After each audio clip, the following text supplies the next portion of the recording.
Olá, queridos da Igreja Batista da Freguesia, uma boa noite para vocês, são todos muito bem-vindos. Bem-vindos são vocês também que assistem os nossos programas pelo YouTube, onde trazemos pregações, estudos, verdades bíblicas para compartilhar com você.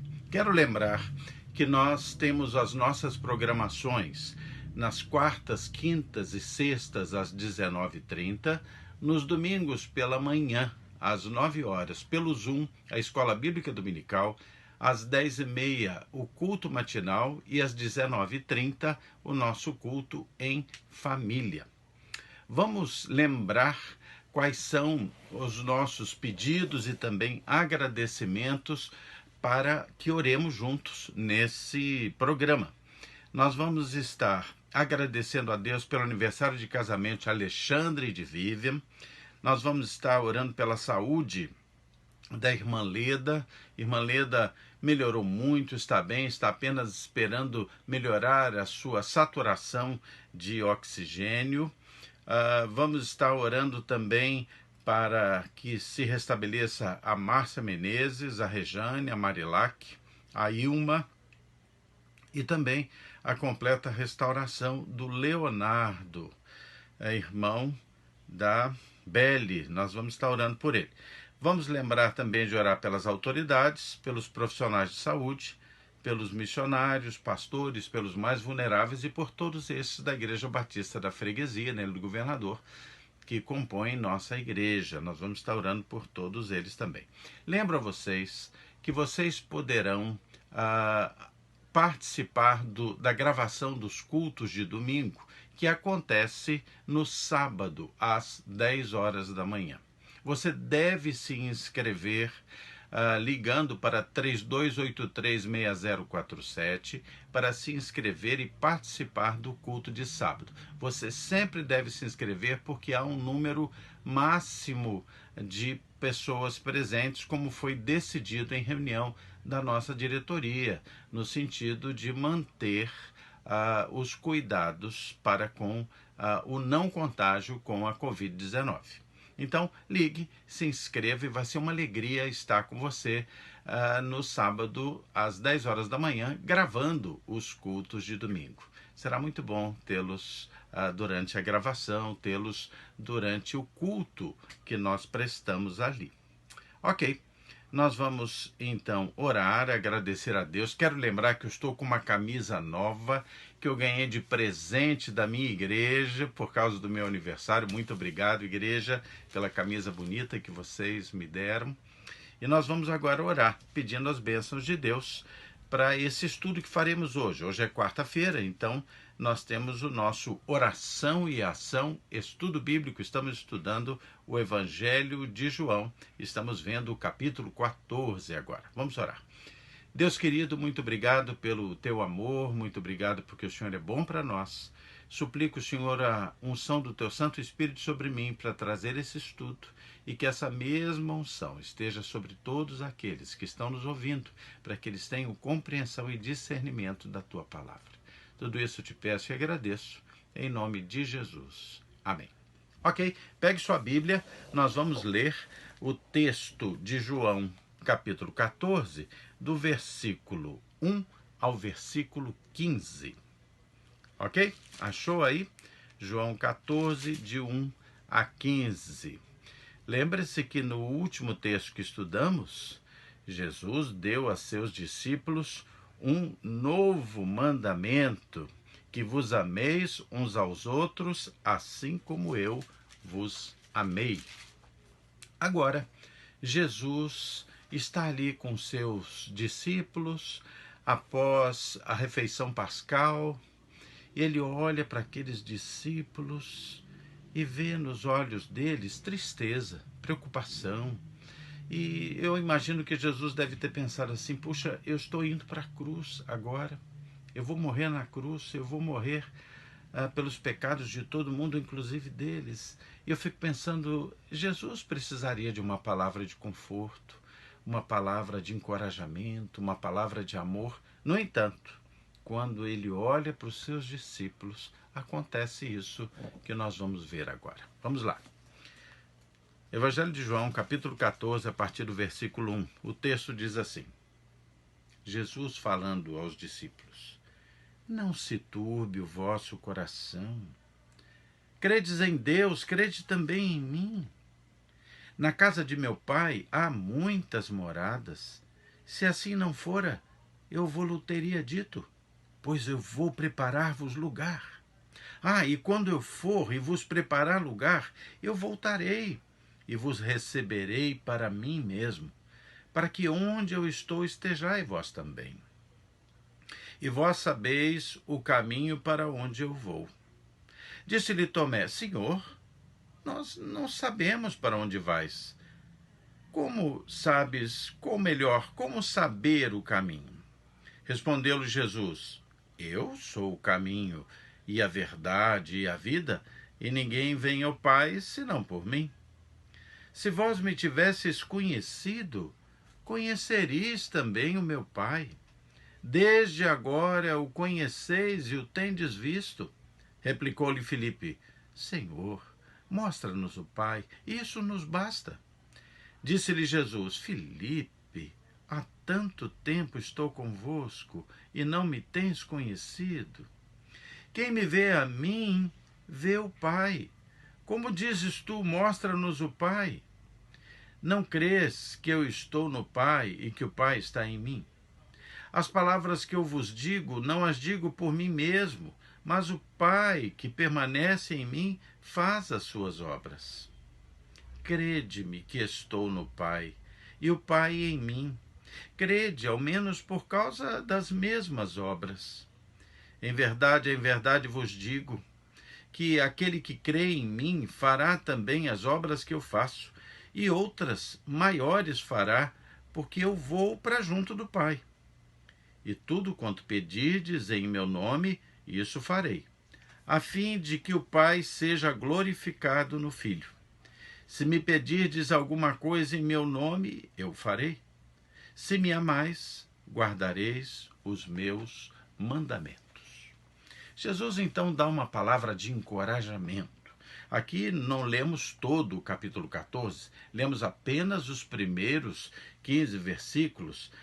Na próxima quarta-feira nós vamos ler do 16 ao 31, que é o complemento dessa fala de Jesus aos seus discípulos. Mas é interessante perceber o quanto Jesus ainda luta por ensinar, por fazê-los perceber quem ele é e quem Deus é nele. E o versículo 14, o versículo 1 do capítulo 14 começa assim: Não se turbe o vosso coração. Crede em Deus, crede também em mim. Ele está dizendo àqueles discípulos que estão com o coração conturbado, dizendo assim: não fiquem assim, ao menos creiam em mim, creiam em Deus, creiam no meu Pai. E aí ele vai dizer algo que vai fazê-los perceber por que ele está indo, por que ele está voltando para o Pai. Dali a pouco ele diz: olha, na casa de meu Pai há muitas moradas. Se assim não for, eu vou-lhe teria dito, pois eu vou preparar-vos lugar. Quando eu for e vos preparar lugar, eu voltarei e vos receberei para mim mesmo, para que onde eu estou estejais vós também. Ok. Primeiro, quando Jesus diz assim: olha, eu vou preparar lugar para vocês e depois eu vou voltar. Primeiro fica essa pergunta: o que significaria esse voltar para Jesus? O que significaria esse? Esse voltar de Jesus tem várias possibilidades de significado. Ele pode estar falando que eu voltarei após a minha morte e ressurreição. E realmente Jesus voltou e esteve no meio deles. Pode estar significando assim. Ele pode estar dizendo que ele voltará em espírito. E o texto a seguir vai dizer que Jesus voltará em espírito. Mas o texto também pode estar falando de que ele voltará na segunda vinda de Cristo, lá no futuro, quando ele voltar para julgar, e não mais como advogado, como salvador, como ele estava ali naquele momento. Mas ele poderia estar dizendo também que ele voltaria a vê-los quando os recebesse no céu, quando ele voltasse, ele retomasse a sua igreja e levasse para o céu, e ele voltaria a estar com eles. Então, foram várias possibilidades, e na realidade ele pode estar falando até de todas essas possibilidades, né? E ele diz: olha, eu vou para preparar lugar para vocês. Jesus está falando do seu preparo de um lugar no céu para aqueles homens. E aí, o versículo 4 vai dizer: e vós sabeis o caminho para onde eu vou. Jesus não está fazendo uma pergunta. Jesus está fazendo àqueles homens uma afirmação. E Jesus havia acabado de explicar qual era o caminho que ele estaria fazendo.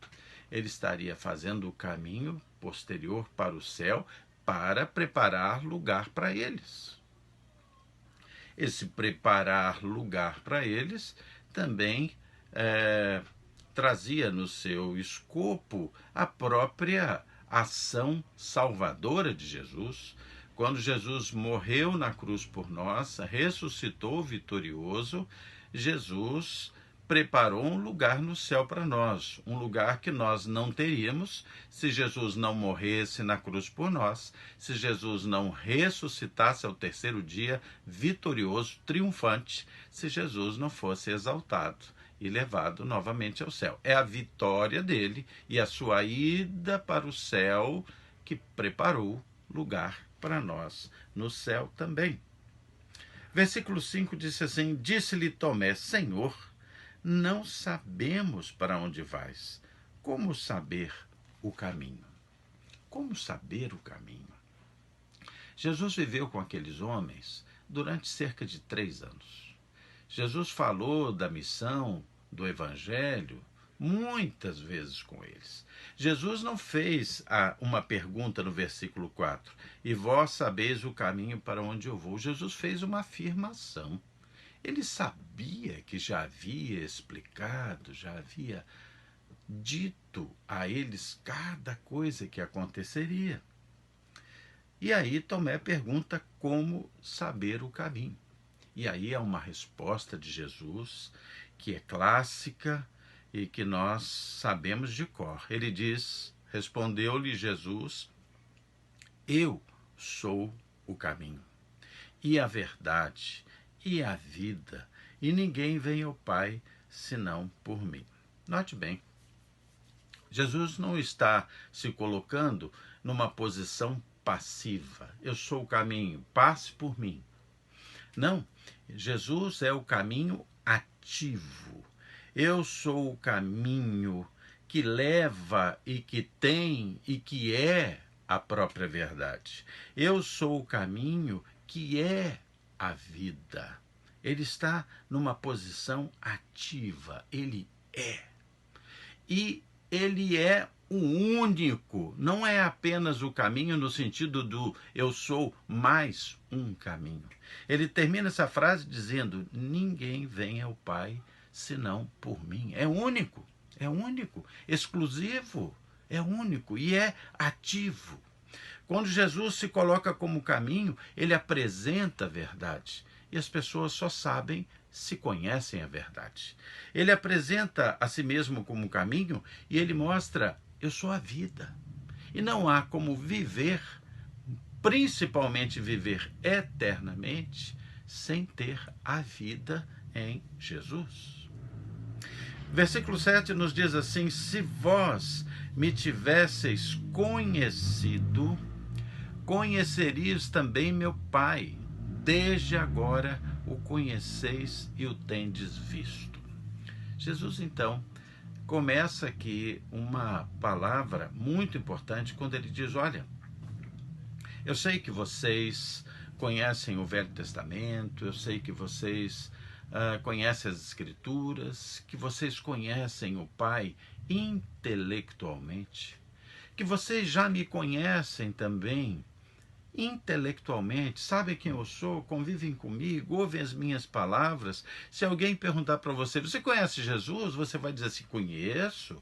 Ele nasceu lá em Belém, ele foi criado lá na Galileia, ele é assim, tem essa altura, esses cabelos, ele é construtor, ele é carpinteiro, mas é diferente conhecer simplesmente como quem tem referências, é diferente de reconhecer como seu Senhor, seu Salvador, o Filho de Deus. Jesus deixa claro que aquele que conhece a Jesus, conhece o Pai. Logo, se não conhece Jesus, não conhece a Deus. Sem nenhuma preocupação de menosprezar nenhuma expressão religiosa, nenhuma forma de fé, é preciso compreender que só se conhece realmente a Deus, só se tem acesso a Deus e à salvação, se conhecemos e reconhecemos Jesus como Senhor e Salvador. Eu sei que há muitas religiões, eu sei que há muitas formas de crer, eu sei que há muita fé colocada em muitas entidades, mas eu tenho que dizer para você que por mais boa vontade e sinceridade que haja na sua fé, essa fé não leva ao Pai, essa fé não salva se não for exclusivamente através de Jesus. Ele é o caminho que conduz à verdade, que tem em si mesmo a verdade. Ele é o caminho que leva à vida. Só há vida em Jesus Cristo. O versículo 8 nos diz que replicou-lhe então Filipe, Senhor, mostra-nos o Pai, e isso nos basta. Disse-lhe Jesus, Filipe, há tanto tempo eu estou convosco, e não tens me reconhecido? Quem me vê a mim, vê o Pai. Como dizes tu, mostra-nos o Pai? Não se conhece a Deus se não se conhecer Jesus primeiro. Você pode conhecer a Deus intelectualmente, pode ter uma noção formada na sua mente do que seja Deus. Eu me lembro uma vez que eu fui falar um grande salão de cabeleireiro, de estética. Os donos me convidaram para dar uma palavra para os funcionários numa manhã. Talvez fosse Natal, talvez fosse uma data assim comemorativa. E eu me lembro que eu abri aquela conversa com as pessoas perguntando quem é Deus para você. As respostas foram muitas. Eu me lembro de alguns que disseram, Deus é luz. Outros disseram, Deus é poder. Outro, Deus é tudo. E aí eles foram falando, cada um a sua visão do que seria Deus. Mas eu pensei cá comigo e depois comentei com eles. Se vocês quiserem realmente saber quem é Deus, se vocês quiserem conhecer a Deus, só há um caminho, é conhecendo Jesus. Jesus é a expressão de Deus ao nosso alcance. Jesus é o único caminho para Deus, é o único caminho para a salvação. Versículo 10 diz assim, não crês que eu estou no Pai e que o Pai está em mim? As palavras que eu vos digo, não as digo por mim mesmo, mas o Pai que permanece em mim faz as suas obras. Crede-me que eu estou no Pai e o Pai em mim. Crede, ao menos por causa das mesmas obras. Jesus procura mostrar aquelas pessoas que o acompanharam, que caminharam com ele pela Galileia, caminharam ali pela Palestina, em muitos lugares. Ele pretende mostrar a eles que eles deveriam crer pelo menos pelas obras que ele fez, como quem diz assim: eu só as fiz porque o Pai está em mim. Eu só sou o que sou porque Deus, Pai e eu somos um. Jesus está estabelecendo e mostrando a eles que não há como aceitar e pretender conhecer Deus sem conhecer Jesus, porque Jesus, o Pai, o Espírito Santo, a Trindade são um.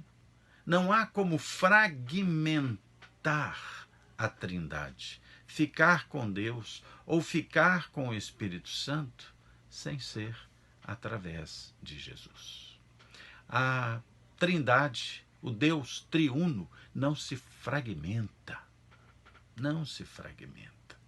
É um Deus único em três pessoalidades, ou três pessoas, ou três formas de se apresentar a nós. Mas é um único Deus. Eu quero chamar a sua atenção, deixa marcadinha a fitinha aqui, e vem comigo a João 5,19. Sobre essa afirmação de Jesus: olha, creiam que eu e o Pai somos um, pelo menos pelas minhas obras, pelas obras que eu tenho feito. Olha o que está dito aqui em João 5,19. Então lhes falou Jesus: em verdade vos digo, que o Filho nada pode fazer de si mesmo, senão somente aquilo que vir fazer o Pai. Porque tudo o que este fizer, o Filho também semelhantemente o faz. Então Jesus procura aqui mostrar a Filipe, aquele que andou com ele, que ele só faz tudo o que faz porque ele e o Pai são um. Novamente, dando a entender a Filipe a importância de crer em Jesus para conhecer o Pai. Versículo 12, então, aqui de João 14. Em verdade vos digo, que aquele que crê em mim, também as obras... em verdade vos digo, que aquele que crê em mim fará também as obras que eu faço, e outras maiores fará, porque eu vou para junto do Pai. Esse versículo não é um versículo de fácil compreensão, porque nós pensamos assim: ora, como nós vamos fazer obras maiores do que Jesus? Ele é o Filho de Deus.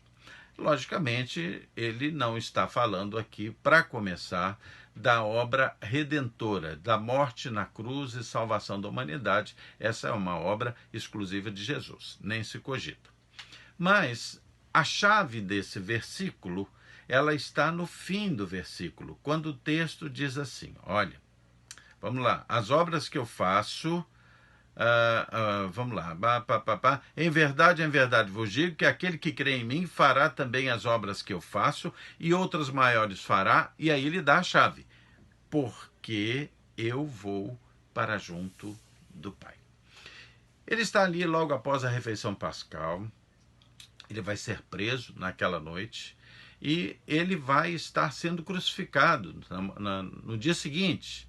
E aí Jesus morrerá, Jesus estará sepultado, e no terceiro dia ele vai ressuscitar, e alguns dias depois ele será elevado aos céus, exaltado, triunfante, voltando para o Pai.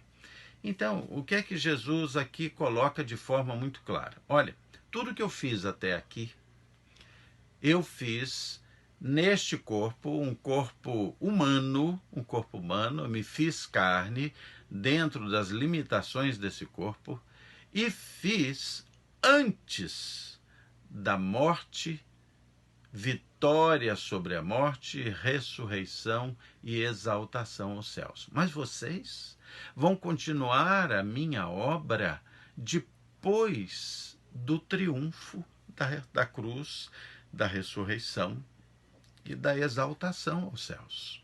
Há aí uma dobradiça do tempo.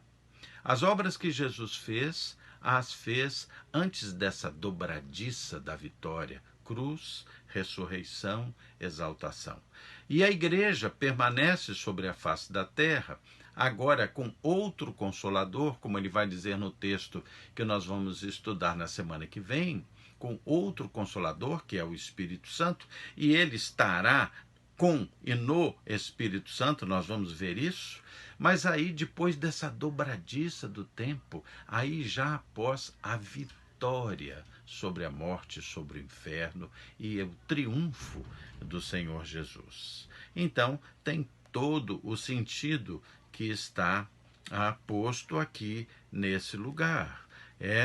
Nós estaremos agora vendo as obras feitas pela igreja já num período triunfal. Ok, versículo 13 vai dizer: tudo quanto pedirdes em meu nome, isso farei, a fim de que o Pai seja glorificado no Filho.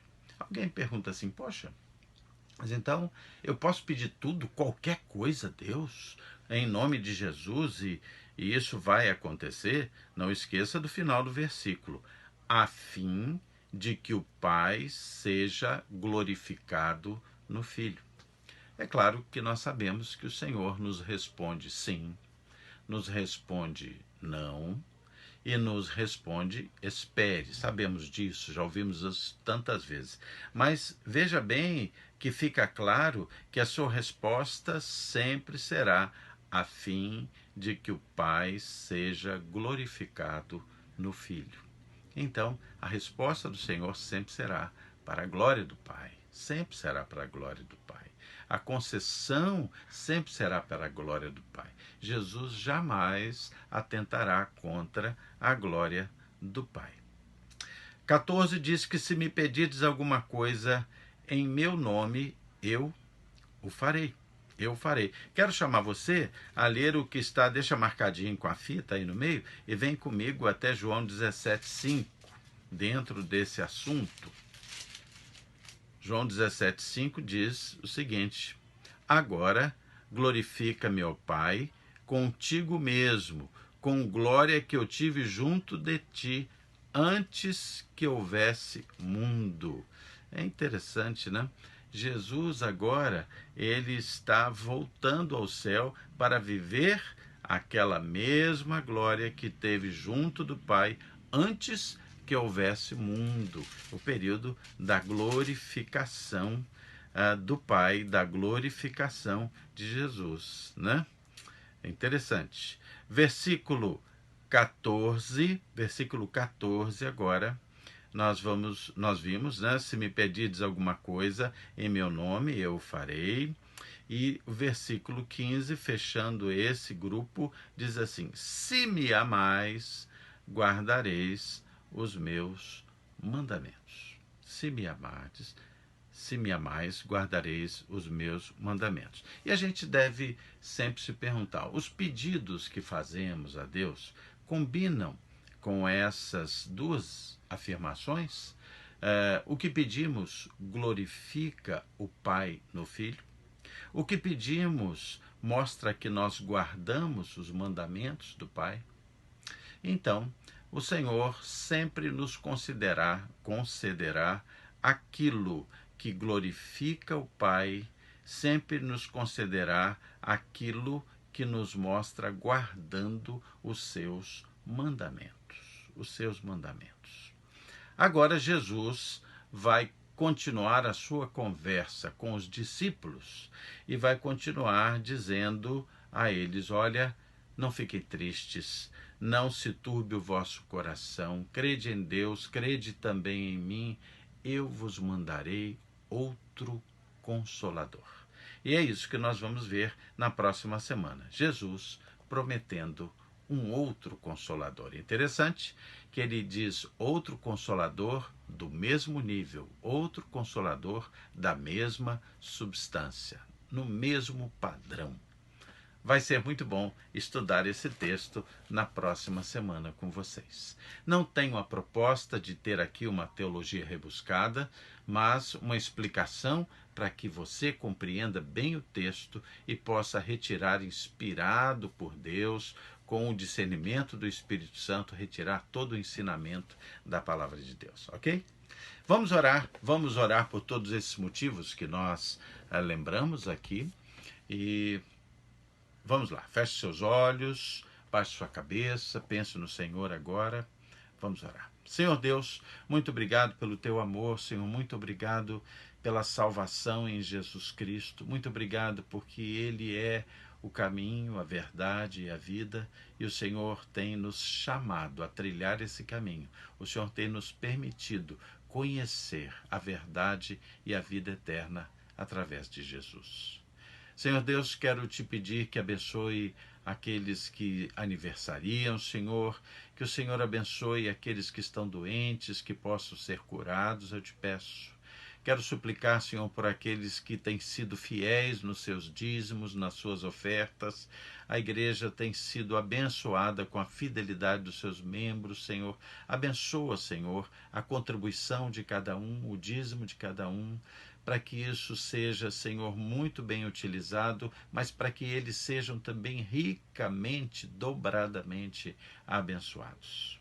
Senhor Deus, quero suplicar que abençoes aqueles que têm ido também participar dos cultos nos sábados, que possam, Senhor, ser livres de toda e qualquer contaminação. Abençoa-nos nos cuidados que nós temos tido, e o Senhor tem sido tão bom para nós, trazendo sempre, Senhor, livramento para nós.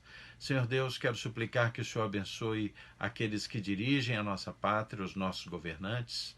Abençoa os bons, Senhor, corrige ou afasta os maus, eu te peço, os maus governantes. Peço que o Senhor abençoe os profissionais de saúde, abençoe os pastores e missionários nos campos. Senhor, que o Senhor abençoe todos os membros da Igreja Batista da Freguesia e todos esses que nos assistem pelo YouTube sejam abençoados por Ti, eles e suas famílias, Pai.